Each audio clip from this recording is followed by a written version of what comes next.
우리 아동들은 가셔서 함께 예배 드리시고, 저희는 오늘 마태복음 28장 18절에서 20절의 말씀을 함께 보도록 하겠습니다. 마태복음의 28장 18절에서 20절 말씀입니다.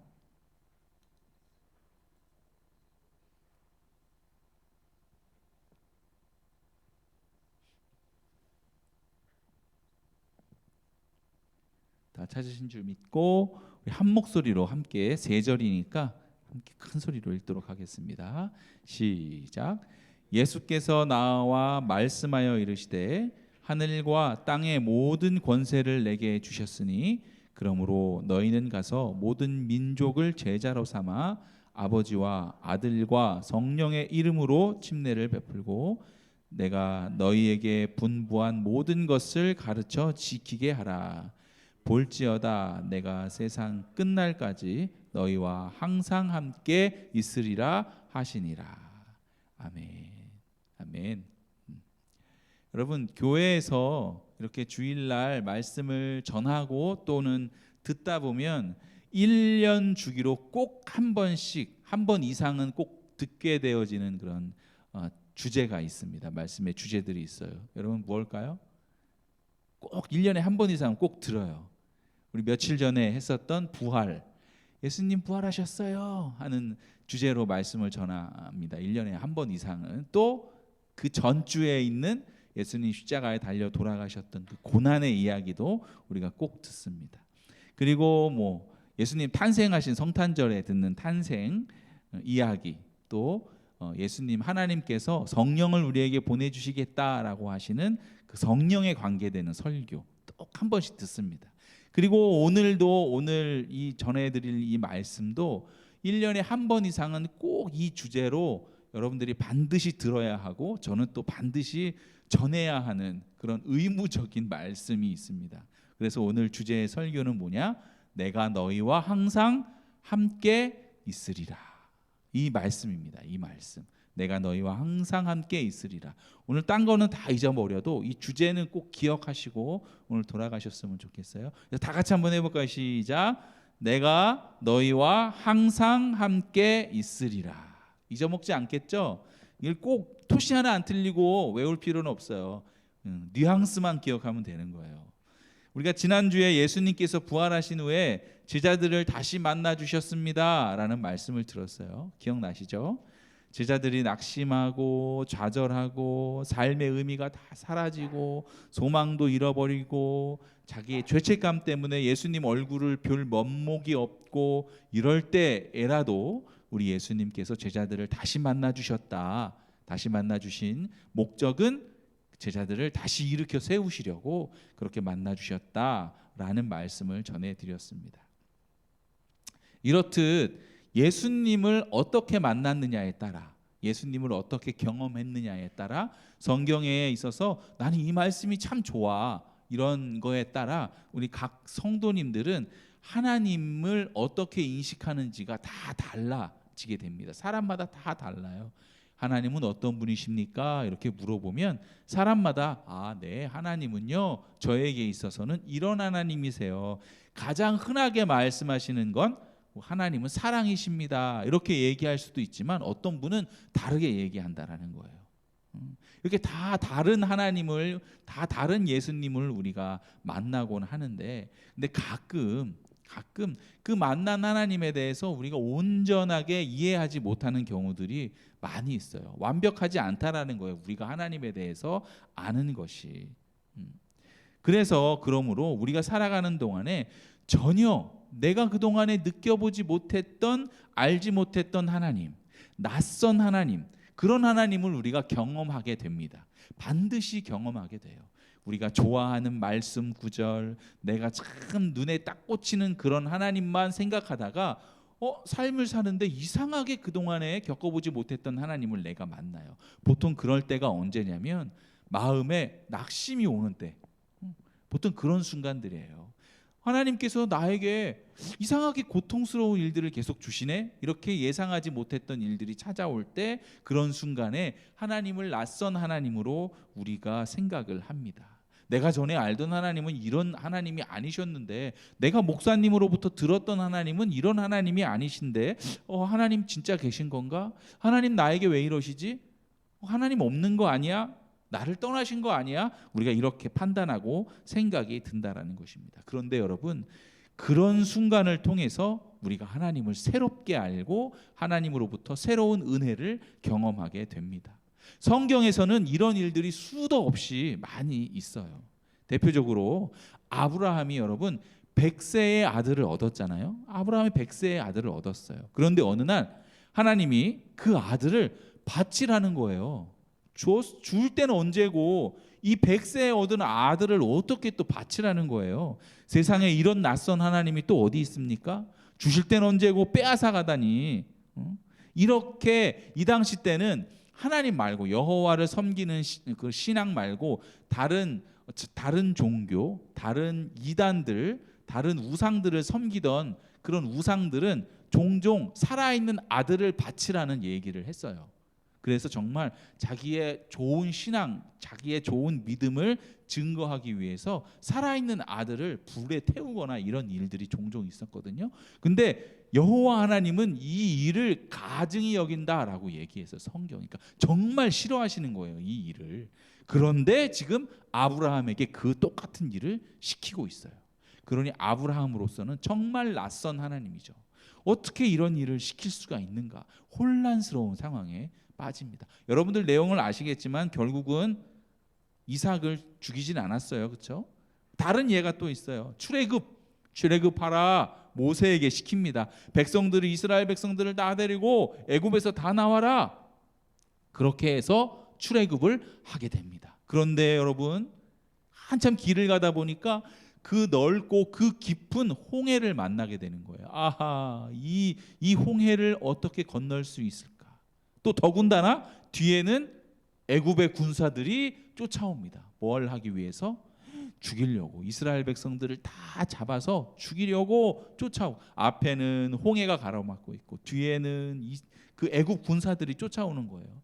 아니 하나님, 우리 구원해 주신다고 해놓고 지금 이제 와가지고 여기서 다 죽게 만드십니까? 물에 빠져 죽으라는 겁니까? 애굽 군대들에게 다 칼에 맞아 죽으라는 겁니까? 모세에게 있어서는, 또 이스라엘 백성들에게는 낯선 하나님으로 찾아오는 거예요. 또 있어요. 여러분 여리고성 기억나십니까? 이 시대 때 가장 철옹성 같은 성, 아무도 쓰러뜨릴 수 없는 성을 하나님께서는 정복하라라고 명령을 하십니다. 명령을 해놓고 이스라엘 백성들에게 어떻게 시켰어요? 너희들 아침에 일찍 일어나서 그 성 주위를 아무 말도 하지 말고 그냥 돌아. 이게 말이 됩니까? 성을 무너뜨릴 수 있는 어떤 무기를 개발할 수 있게 지혜를 주시던가, 그것도 아니고 그냥 돌으라니요. 아무 얘기도 하지 말고. 그런데 결국은 어떻게 됐어요? 무너졌잖아요. 그러나 무너지기 전까지는 이스라엘 백성들에게 있어서는 하나님은 낯선 하나님이에요. 이게 또 무슨 일인가, 이게 아무 소리도 안 하고 돌라니. 여러분 다윗도 똑같았어요. 다윗도 이스라엘의 왕이 되라고 사무엘 선지자를 통해서 머리에 기름을 부었잖아요. 근데 그 다음에 이제 내가 왕이 되겠구나라고 생각한 그 다음부터 다윗에게 어떤 일이 벌어집니까? 몇 년 동안? 10여 년 동안 죽음을 피해 도망다니는 도망자 신세가 됩니다.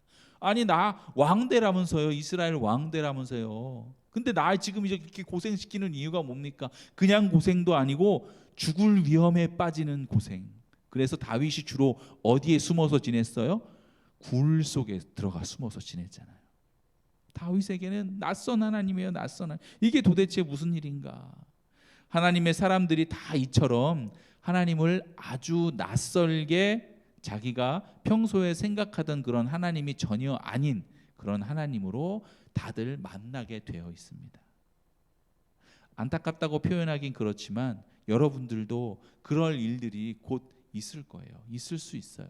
하나님, 이게 무슨 하나님이십니까? 나한테 하나님 왜 이러세요? 라고 고백할 때가 있을 수 있다라는 거예요, 여러분. 여러분 니느웨 여러분 아시나요? 요나 이야기 아시나요? 요나 하나님이 요나에게 나타나서 너 니느웨 성에 가서 그들의 잘못을 지적하고 회개하라고 지금 가가지고 큰 소리로 선포해. 이 당시 때 니느웨는 어떤 나라였냐면 우리나라에게 있어서의 일본하고 똑같은 거예요. 여러분 일본이 우리나라를 점령해서 괴롭혔잖아요. 그때 하나님께서 여러분들에게 야, 너 지금 일본에 가가지고 하나님은 살아계셔. 그러니 너희들 회개해야 하나님이 너희들 구원해 줄 수 있어라고 일을 시키면 갈 수 있겠습니까? 지금 일본이 우리나라에게 어떻게 했는데 한국 사람들에게 그런 관계에 있는 거예요. 그래서 니느웨가 어떻게 했어요? 요나가 어떻게 했어요? 하나님이 가라고 한 니느웨로 가지 아니하고 도망가 버렸어요. 니느웨 요나에게 있어서는 하나님은 정말 이해가 안 되는 하나님이신 것입니다. 힘들고 어렵고 답답하고 하나님이 뭔가 정말 시원하게 무슨 일을 해결해 주셔야 하는 이런 상황인데 말씀은 내가 너희와 항상 함께 있을 것이다. 이런 말씀은 해주시는데 내가 지금 어려운데 하나님 나타나지는 않으시고 내가 너희와 항상 함께 있을 것이다. 그런 말씀만 해주시면 하나님 정말 낯설어요. 저에게 너무 낯설어요. 이렇게 우리가 될 수 있다라는 거예요. 하나님 도대체 이해가 되지 않아요. 우리가 살다 보면 이런 일들을 우리가 실제로 수도 없이 겪는다는 거예요. 나이가 들면 들수록. 그런데 그때가 사실은 정말 하나님으로부터 놀라운 은혜를 받을 기회라는 거예요. 아브라함이나 또는 모세나 아까 예를 드렸던 다윗이나 요나나 다 낯선 하나님을 만났지만 그 이후에 어떻게 됐어요? 하나님으로부터의 말할 수 없는 은혜와 하나님이 일하시는 역사를 경험하게 됩니다. 예수님의 제자들도 마찬가지였어요. 예수님의 제자들도 예수님이 자기가 따르던 그 예수님이 어떻게 됐나요? 십자가에 달려 죽은 거예요. 죽어버렸어요. 그리고 예수님은 또 뭐라고 하나요? 너희들도 이 십자가를 지고 나를 따르라 라는 말씀까지 하셨어요. 이 도대체 이 하나님, 이 예수님, 낯선 예수님 나를 따르라 그래 놓고는 죽어버리면 우리가 어떻게 따라가라는 거예요. 그러나 그 이후에 예수님은 다시 부활하셨고 제자들에게 성령님을 보내주셔서 제자들이 결국은 다 예수님을 따라 살 수 있도록 역사하여 주셨다라는 거예요. 어떤 남자 성도가 목사님을 찾아와서는 사업을 하다가 실패해서 다 망했다고 목사님에게 하소연을 합니다. 목사님, 제가 다 잃어버렸어요. 죽을 것 같아요. 살 맛이 안 나요. 그랬더니 목사님이 이 성도에게 묻습니다. 성도님의 아내는 어떻게 되었습니까? 아내는 지금 잘 살지요. 집에 잘 살아요. 그러면 성도님의 애들은 어떻게 되었나요? 애들도 뭐 건강하게 학교 잘 다니고 있습니다. 그러면 성도님들의 친구들은 친구들도 멀쩡히 잘 살겠죠. 그럼 신앙생활은 잘 하고 있나? 예배 잘 드리고 계신가요? 오늘도 왔잖아요. 주일날 오늘 예배 왔잖아요. 그렇게 얘기를 해놓고 나서는 목사님이 아무 말도 묻지 않았는데 목사님 제가 가진 게 참 많네요. 그렇게 얘기를 하고 목사님이 다른 뭐 어떤 말씀도 안 하셨는데 그냥 자리를 털고 일어나 가셨다라는 거예요. 실제로 우리는 많은 것들을 가지고 있다는 거예요. 많은 것들을. 근데 어떤 순간이 찾아오면 다 잃어버렸다고 우리가 하소연을 하고 실망한다라는 거예요. 우리가 정말 정신을 똑바로 차려야 합니다. 삶의 어려운 순간이 올 때마다 정신이 똑바로 차려야 하는 거예요. 여러분, 우리는 간혹 무언가를 정말 놓치고 사는 것 같아요. 진짜 중요한 것이 무엇인지. 아까 이 성도에게는 진짜 중요한 것이 뭐예요? 사업에 실패한 것도 중요하지요. 그러나 그거보다 더 중요한 것들이 있었다라는 거예요. 우리들에게도 마찬가지죠. 중요한 것이 있어요. 중요한 것이. 그게 오늘 말씀에서의 중요한 것은 뭐냐? 우리에게 있어서의 하나님의 약속인 거예요. 하나님께서 우리에게 주시는 그 약속이 우리에게 있어서는 가장 소중하다는 겁니다. 그리고 오늘의 그 약속은 뭐예요? 하나님께서 우리와 항상 함께 하신다. 이 약속이 우리에게서 가장 중요하다는 거예요. 하나님은 나를 절대로 떠나지 아니하신다. 그거 하나만 확실하게 붙잡으면 된다라는 거예요. 예수님께서 마지막으로 제자들에게 너희와 항상 함께 내가 해줄게, 이런 축복의 말씀을 하십니다. 그런데 그 말씀을 하시기 전에 예수님께서 또 제자들에게 먼저 얘기한 말씀이 있어요. 뭐냐? 너희들은 이제 앞으로 모든 전 세계로 나아가서 모든 족속에게 가서 그들을 제자 삼아야 해. 만나는 사람마다 제자 삼아야 해. 그래서 그들에게 세례를 베풀고 그들에게 말씀을 잘 가르쳐서 예수 그리스도의 말씀, 하나님의 말씀을 잘 지켜 행할 수 있도록 교육시키고 가르쳐야 해 라고 제자들에게 명령하십니다. 명령하세요. 그런데 지금 이 말씀을 하실 때 이 제자들의 영적인 상태와 어떤 능력이나 이런 상황에 봤을 때 제자들은 이 말씀을 실천할 수 있는 가능성이 전혀 없는 상태인 거예요. 왜요? 지금 낭망해 있거든.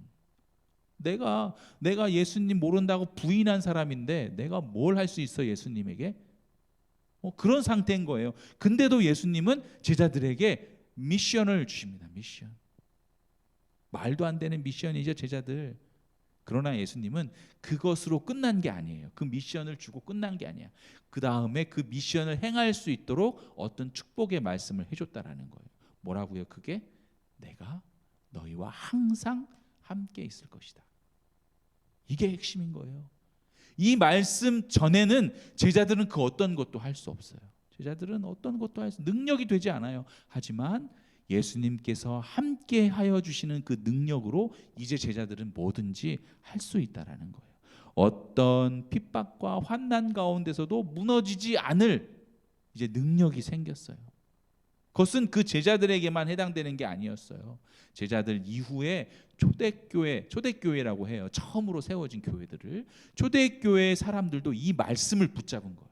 초대교회 사람들은 어디서 예배드렸다고요, 여러분? 교회를 멋지게 차려놓고 예배드렸나요? 아니요.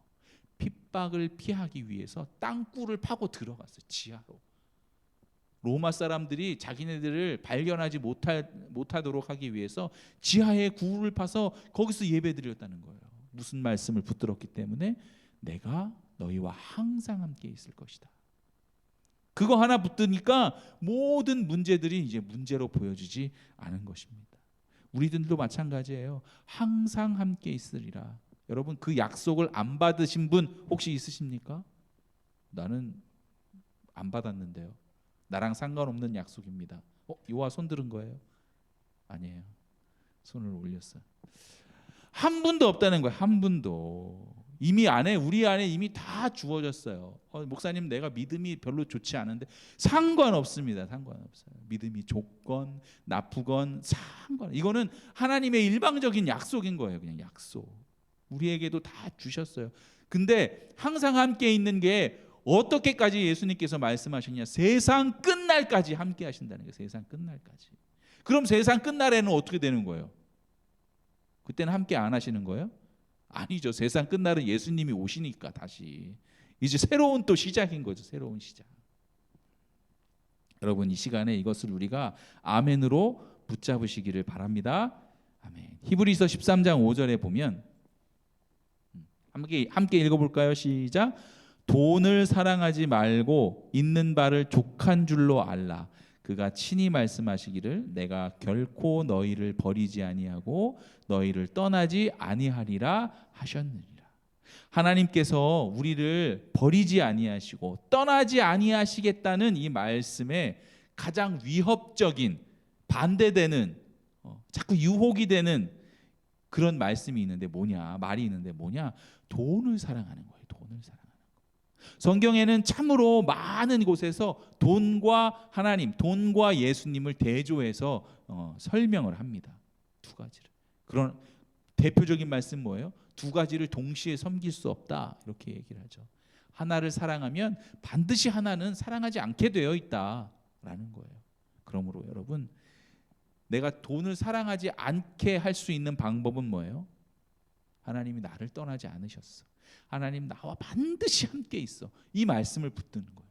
반대로 내가 돈을 사랑하게 되면 뭘 놓치는 꼴이 되는 거예요? 하나님 나와 함께 하고 있지 않나 봐. 하나님 나를 떠나셨나 봐. 이게 이렇게 된다라는 거예요. 두 가지가 같이 갈 수 없다는 거예요. 두 가지가.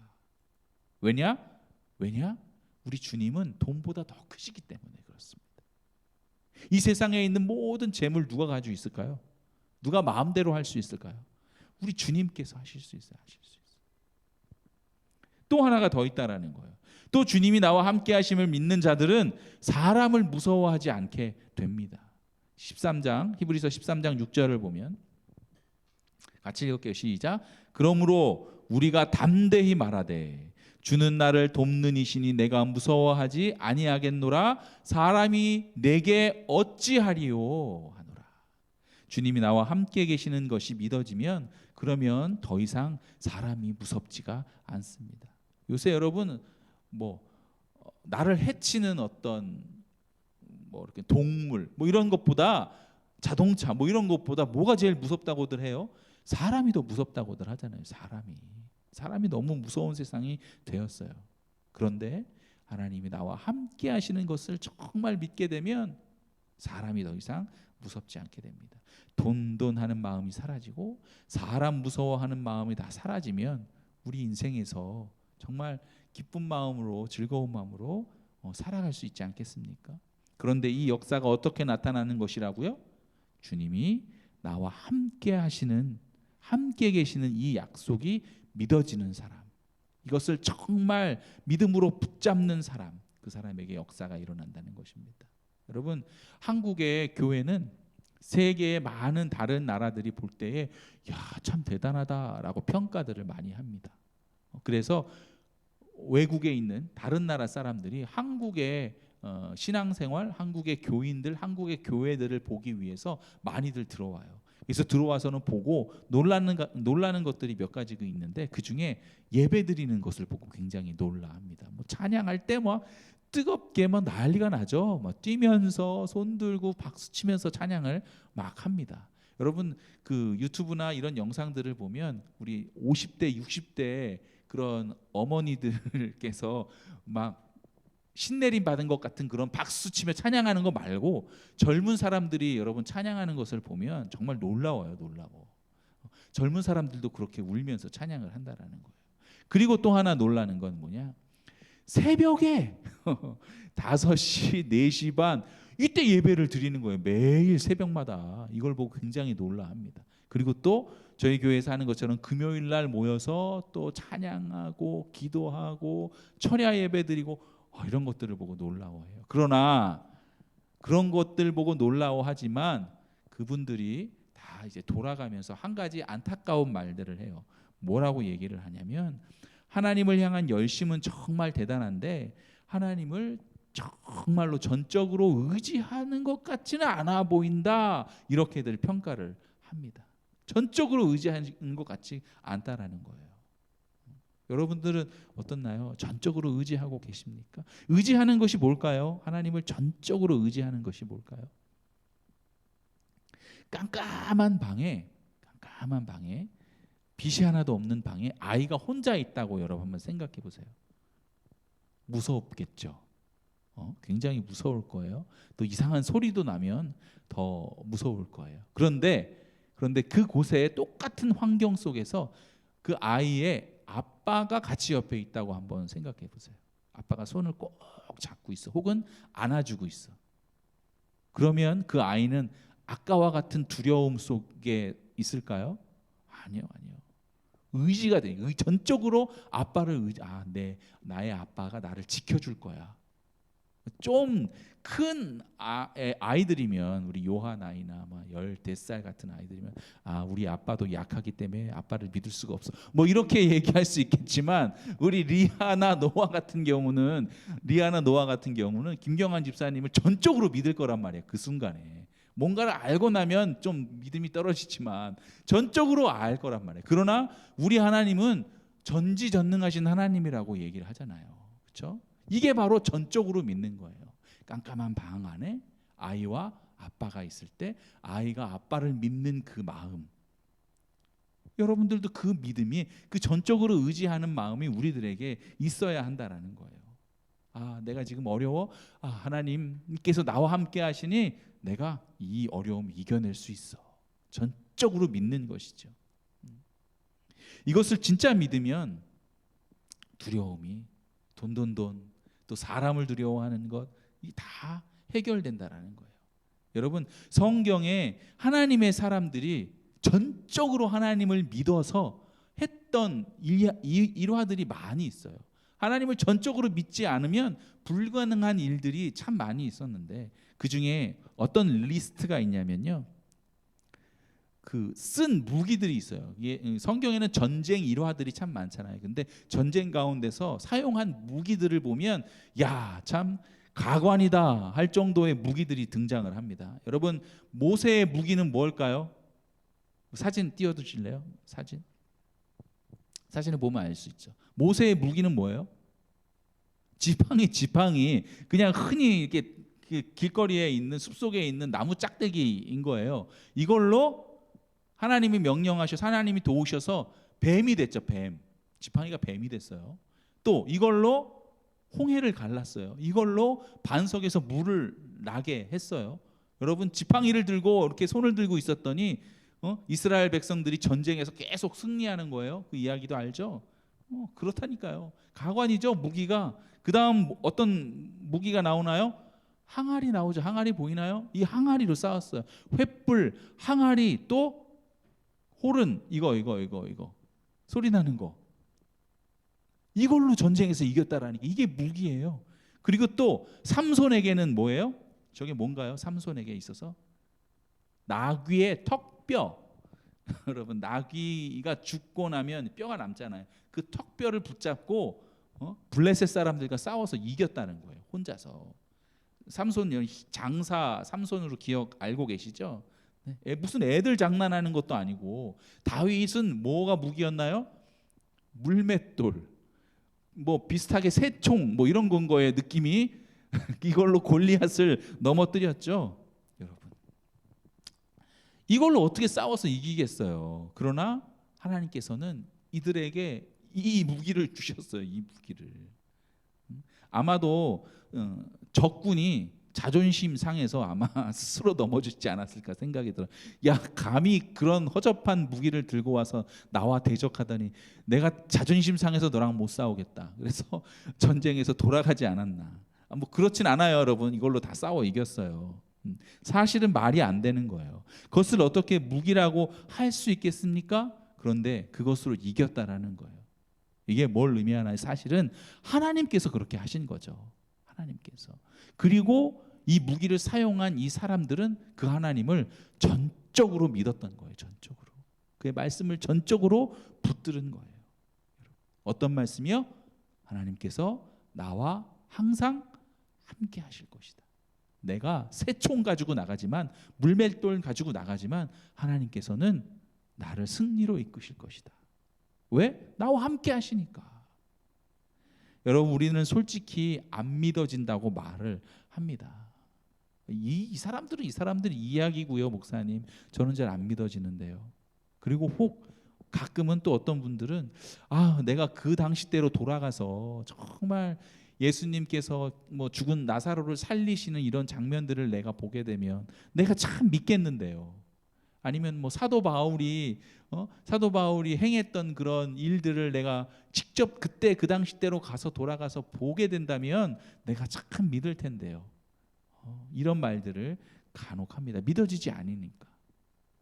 하지만 여러분, 오늘 이 시간에 여러분 이 자리에 앉아 계시지만 내가 그렇게 믿을 수 없고 전혀 느껴지지 않은 분이 있을 거예요. 그러나 주님께서 우리와 이 시간에도 함께 하시기 때문에 우리는 그때 그 시간으로 다시 돌아갈 필요가 전혀 없어요. 나와 항상 함께 하시니까. 여러분, 하나님이 우리와 함께 계시는 것은 느낌으로 아는 것이 아니에요. 느낌으로. 약속의 말씀을 우리가 아는 겁니다. 주님의 약속의 말씀을 의존해서 주님이 우리와 같이 계시는 것을 우리가 아는 것이지, 느낌적으로다가 느낌이 들지 않아요, 이렇게 우리가 판단하는 것이 아니에요. 요한복음 14장 16절 17절 말씀을 보면, 자, 같이 읽어볼까요? 시작.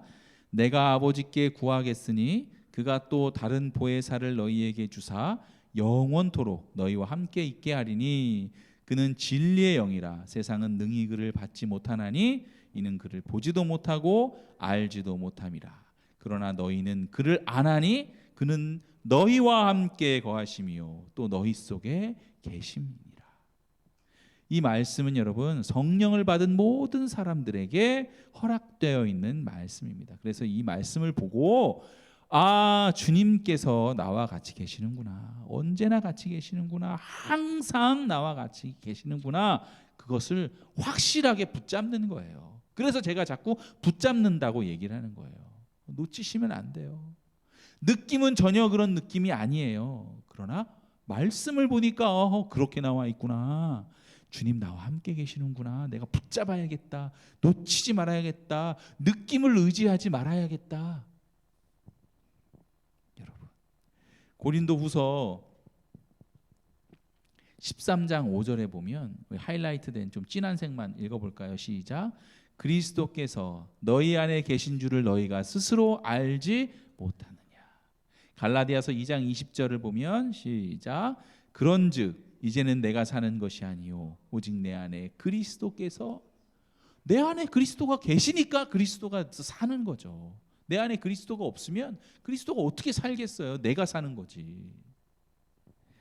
이 정도쯤 말씀이 계속해서 나오면 어떻게 해야겠어요, 여러분? 인정하고 이제 수긍하고 여러분들 아니에요 이렇게 하는 것을 포기하셔야 돼요. 포기하셔야 돼요. 이제 계속 찾아서 말씀드릴 수 있어요. 이런 말씀을 성경에 엄청 많이 나온다니까요. 말씀에 의지해서 주님은 지금도 나와 함께 계신다. 제가 아무리 딴 얘기를 하더라도 목사님 말씀에 이렇게 쓰여 있는데요, 이렇게 붙들고 나오셔야 된다라는 거예요. 마태복음 18장 20절 이것도 같이 읽어보겠습니다. 시작. 두세 사람이 내 이름으로 모인 곳에는 나도 그들 중에 아멘 붙들어야 되는 거예요. 우리 금요일날, 이번 주 금요일날 하나 둘 셋 넷 다섯 6명이서 예배 드렸거든요. 6명. 이 말씀을 붙들 수밖에 없는 거예요. 두세 사람이 모인 곳에 내가 너희와 함께 그들 중에 있겠다. 이 말씀이 얼마나 위로가 됩니까? 6명이서 같이 예배 드리는데 여러분 의지하셔야 돼요. 말씀을 의지하셔야 되는 거예요. 우리가 계속 믿음으로 고백하고 믿음으로 선포하는 일이 있어야 비로소 우리와 함께 계시겠다는 이 약속이 우리에게 능력이 되는 거예요. 능력이. 하나님은 절대로 나를 떠나지 않으신다. 이 약속을 믿는 것이 첫 번째, 약속을 믿는 거예요. 두 번째, 그리고 그 약속을 믿었다면 이제 뭐 해야 되냐면 순종하는 거예요. 한번 발을 한 발자국 내딛어 보는 거예요. 그 말씀을 의지해서. 목사님이나 성경을 통해서 알았고 내가 믿었고 그러면 이제 한 발자국 내딛어 보는 거예요. 여러분, 바벨론이라는 나라가 이스라엘 백성들을 쳐들어왔어요. 하나님이 그렇게 하신 거죠. 그래서 많은 똑똑한 사람들이, 좀 멍청한 사람들은 이스라엘에 그냥 내버려뒀어요. 왜냐하면 이스라엘 땅에 사람이 아무도 없으면 그 땅은 어떻게 됩니까? 폐허가 되죠. 그러니까 그렇지 않게 하기 위해서 좀 이렇게 말씀드려서 죄송하지만 좀 그냥 평범 그 이하의 사람들은 좀 이스라엘 땅에 내버려두고 똑똑한 사람들은 무조건 다 잡아다가 바벨론으로 끌고 갔습니다. 그 중에 다니엘과 세 친구가 있었어요. 들어보셨나요? 다니엘 세 친구? 프렌즈 말고 다니엘과 세 친구가 있었어요. 사드락, 메삭, 아벳느고라는 이름하는 세 친구와 다니엘이라고 이름하는 사람이 이렇게 있었어요. 그들이 똑똑한 사람이었어요. 잡혀갔다는 거, 잡혀갔어요. 그리고 나서 이들은 하나님을 정말 잘 믿는 청년들이었어요. 청년들. 근데 어느 날 이 청년들이 높은 지위가 됐어요. 그 당시 때 바벨론의 정책은 뭐냐면 모든 능력 있는 사람들을 다 등용하는 거예요. 포로일지라도 상관없어. 다른 나라 사람일지라도 상관없어. 똑똑해? 그러면 높은 자리에 앉아. 관직을 주는 거예요. 그러다 보니까 이 바벨론의 원래 바벨론 사람들 관직에 있던 사람들이 이스라엘 백성들인데 와가지고 높은 관직에 올라가는 것을 보고 뭐가 알겠어요?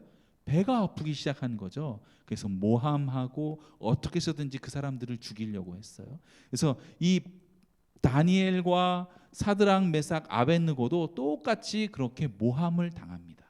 그래서 첫 번째, 사드락 메삭 아벳느고는 어떤 모함을 당하느냐?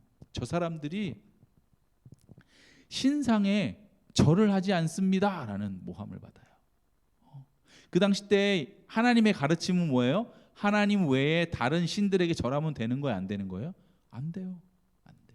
근데 포로이면서도 포로이고 내가 신상에 절하지 않으면 죽는다는 걸 알았지만 이 사드락 메삭 아벳느고는 절대 절하지 않았어요. 절대. 그래서 어떤 벌이 내려질 것이냐? 가장 뜨거운 풀무불에 던져지는 위험에 처합니다. 그런 공지가 붙었어요.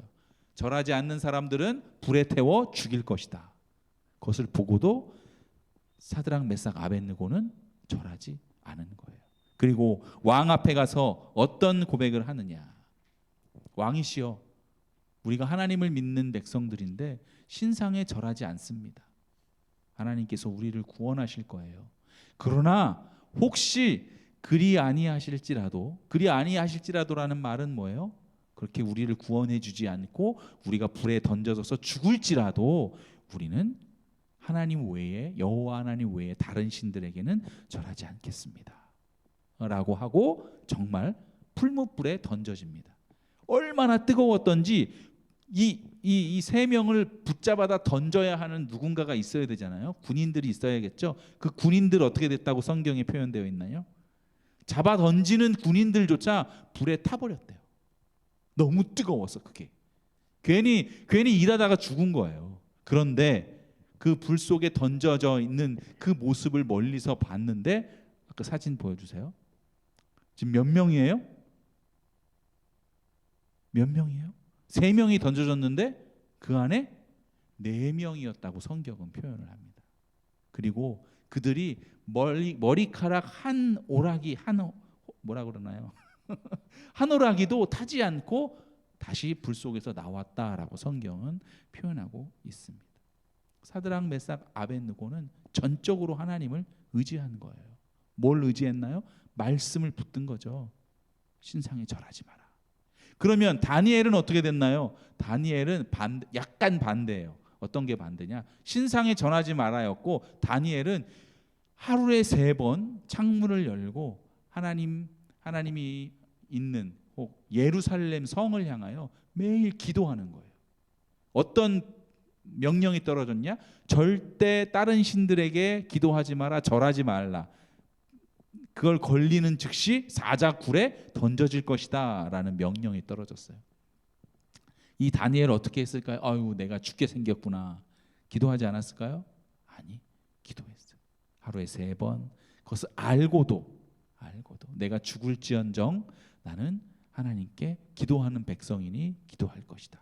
기도했어. 그래서 사자굴에 던져졌어. 그래서 사자에게 잡혀 먹었을까요? 사진을 보시면 아까 그 사진 옆에 있죠? 이게 제가 굳이 이 사진을 고른 이유가 있어요. 이게 지금 다니엘이 사자하고 어떻게 지내고 있나요? 되게 막 애완동물 하듯이 그렇게 되었죠. 이게 상황은 원래 이런 상황이 아니었어요. 성경에 표현하면 사자가 침을 흘린다 그랬어요. 사자가 침을 뚝뚝 흐르는 거예요. 왜? 다니엘을 잡아먹고 싶어서. 근데 하나님이 못하게 사자를 막으시는 거예요. 그러니 먹잇감이 앞에 보고도 어떻게 할 수가 없는 거예요, 사자가. 그렇게 하나님께서는 다니엘을 구원합니다. 그리고 나서 다니엘을 모함한 그런 관직에 있는 사람들이 오히려 이제 사자굴에 던져집니다. 성경 표현하기는 그 사자굴에 던져질 때 그 사람들이 땅바닥에 떨어지기 전에 이미 사자들이 뼈까지 씹어먹었다고 그렇게 표현하고 있어요.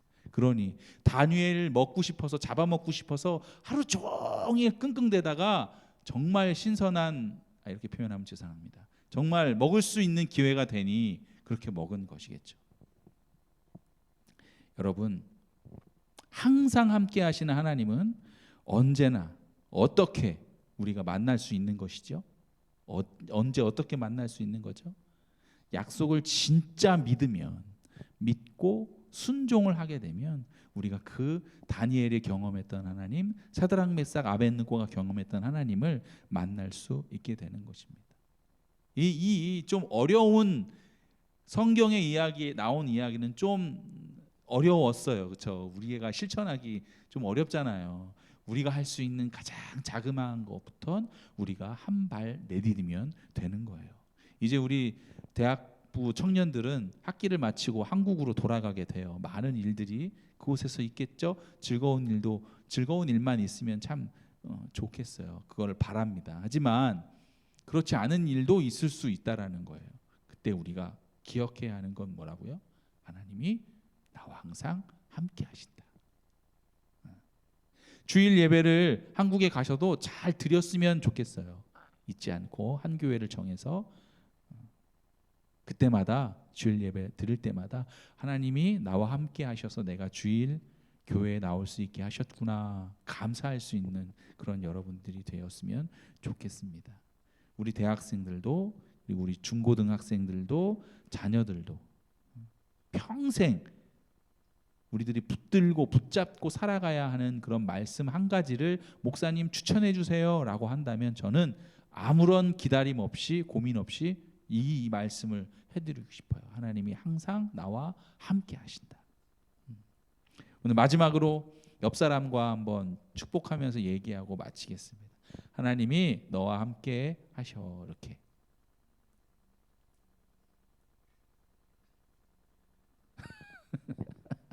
할렐루야. 이제 말씀을 마치겠습니다. 우리 들은 말씀 붙들고 우리 기도할까요? 이렇게 기도할게요. 기도할 때에 하나님, 제가 더 이상 느낌으로 하나님을 찾지 않도록, 하나님을 판단하지 않도록 도와주세요. 말씀으로 저는 주님이 함께 계심을 붙잡고 나가겠습니다. 말씀을 믿고 붙들고 또 순종할 수 있도록 인도하여 주시옵소서. 기도하겠습니다. 하나님 감사합니다. 하나님 우리의 눈에 보이는 어떤 현상들을 쫓아 하나님 믿지 않게 하여 주시옵소서. 느낌을 믿지 않게 하여 주시옵소서. 오직 우리가 붙들고 믿어야 하는 것은 하나님 나와 함께 하십니다 라고 성경에서 수없이 말했던 그 주의 말씀입니다. 하나님 인도하셔서 우리가 그 말씀을 붙들고 우리가 우리의 삶 속에 어떤 상황이 오더라도 주님 나와 함께 하시지, 지금도 나와 함께 하시지, 지금도 나를 보시고 우리 가정의 형편들을 모두 알고 계시지, 이 말씀 붙들고 나아가게 하여 주시옵소서. 그러므로 결국 우리 주님께서 아버지 변화시키고 바꾸시고 승리하실 것을 믿는 저희들 되게 하여 주시옵소서. 그 믿음이 우리 가정 가운데 제 마음 안에 충만하도록, 우리 성도들 한 영혼을 간에 충만하도록 인도하여 주시옵소서.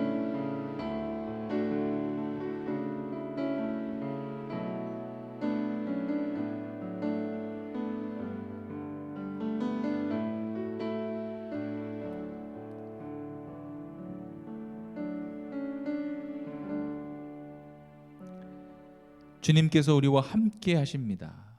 하나님, 느낌이 아닌 하나님, 내 현재 내 눈으로 보여지는 여러 현상들이 아닌 주님 성경을 통해 주님께서 수없이 말씀하신 그 말씀을 우리가 붙듭니다. 이 말씀이 우리 삶 가운데 하나님 이루어질 수 있도록 주님 역사하여 주시옵소서. 그 말씀을 평생 놓지 않고 사는 우리들 되게 하여 주시옵소서. 예수 그리스도 이름으로 기도드렸습니다. 아멘. 특별한 광고는 없고요. 오늘 예배 함께 참여하셔서 감사드리고 예배 이후에 함께 펠로우십 룸에서 교제하도록 하겠습니다. 이제 우리 자리에서 함께 일어나셔서 마지막 찬양, 승리의 찬양 하시고 축도로 예배 마치겠습니다.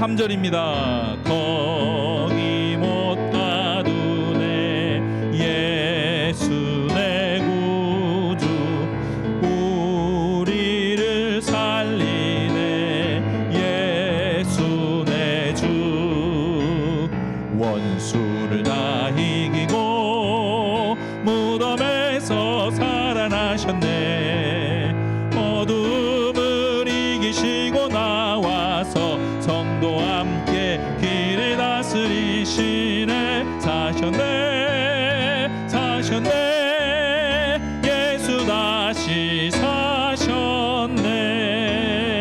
사셨네. 아멘. 아멘. 우리 축도하겠습니다. 이제는 예수 그리스도의 은혜와 하나님의 놀라운 사랑하심과 성령님의 동행하심이 예배를 마치고 돌아가는 모든 주의 백성들에게 그 가정과 사랑하는 이 교회 가운데 영원히 함께 하시기를 간절히 축복하옵나이다. 아멘.